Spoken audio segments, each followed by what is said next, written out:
চা বাগান আর দিগন্ত বিস্তৃত হাওর ও জীববৈচিত্র্য ভরপুর ঘন বনাঞ্চলে সমৃদ্ধ হবিগঞ্জ জেলা। এই জেলার প্রাকৃতিক সৌন্দর্যে ভিন্ন মাত্রা এনেছে নদী, হাওর, বাওর, টিলা ও বিস্তীর্ণ সমতল ভূমি, সুদৃশ্য চা বাগান, রাবার বাগান ও নৈসর্গ ঘেরা। এখানে দর্শনীয় স্থানেরও সংখ্যা কম নয়।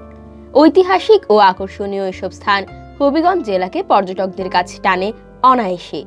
সিলেটের প্রাচীন প্রতিষ্ঠান লতিফ ট্রাভেলস এবং সহযোগী প্রতিষ্ঠান লতিফ হলিডেজ ও আমার সিলেটের সৌজন্যে পরিবেশিত বাংলাভিউর পর্যটন বিষয়ক অনুষ্ঠান ঘোরান্টির মাধ্যমে আমরা ঘুরে আসব স্থাপত্য শিল্পের অন্যতম নিদর্শন হবিগঞ্জের 500 বছরের ঐতিহ্যের উচাইল শঙ্কর পাশা শাহী মসজিদ।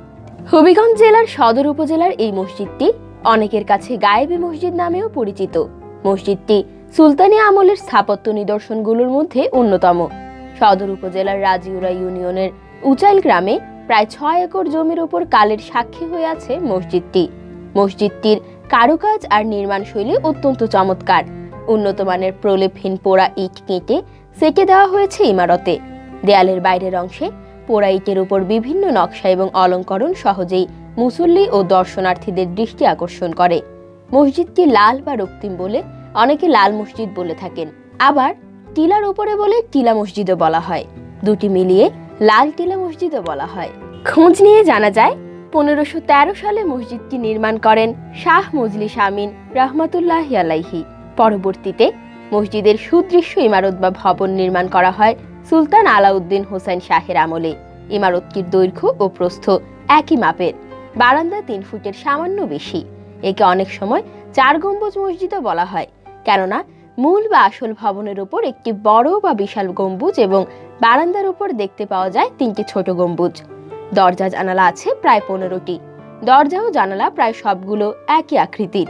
সব দিকের দেয়ালের পুরুত্বই বেশি, 3 দিকের পুরুত্ব প্রায় 5 ফুট। পশ্চিম দিকের দেয়ালের পুরুত্ব এর প্রায় দ্বিগুণ বা প্রায় 10 ফুট। মোট 6টি কারুকার্য শোভিত স্তম্ভ আছে প্রধান কক্ষের 4 কোণে ও বারান্দার 2 কোণে। উপরের ছাদ আর প্রধান প্রাচীরের কার্নিশ নির্মাণ করা হয়েছে বাঁকানো ভাবে। মসজিদের দক্ষিণ পাশে রয়েছে বড় দিঘি। মসজিদটির সৌন্দর্য আরও ছড়িয়েছে দিঘিটি। ধর্মীয় বিশেষ দিনগুলোতে এখানে বেশি ভিড় হয়, তবে প্রয়োজনীয় রক্ষণাবেক্ষণের অভাবে 500 বছরের পুরনো মসজিদটি ক্রমেই ঐতিহ্য হারাতে বসেছে।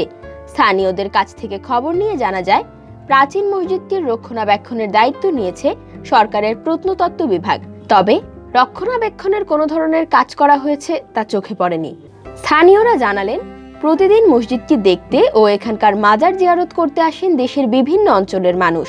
প্রাচীন আমলের বিভিন্ন কারুকাজে সাজানো মসজিদটি সাধারণ দর্শনার্থীদের মুগ্ধ করে। এছাড়াও মসজিদের বাইরে ও ভেতরের বিভিন্ন অংশে আরবি হরফের লেখা রয়েছে। বিরল হরফগুলো বর্তমানে সংস্কারের অভাবে অস্পষ্ট হয়ে গেছে। সম্প্রতি হবিগঞ্জ জেলা প্রশাসনের উদ্যোগে মসজিদের অজুখানা সহ বেশ কিছু স্থানে সৌন্দর্য বৃদ্ধি করা হয়েছে। মসজিদের চারপাশে লাগানো হয়েছে ফুলের চারা। সুরভি আর রূপে তারা মুগ্ধতা ছড়াচ্ছে মসজিদে আসা মুসল্লি সহ দর্শনার্থীদের মধ্যে। ইতিহাস ঐতিহ্যে ঘেরা হবিগঞ্জের আরও আকর্ষণীয় স্থানগুলো ঘোরান্টির ক্যামেরায় তুলে ধরতে চাই আমরা।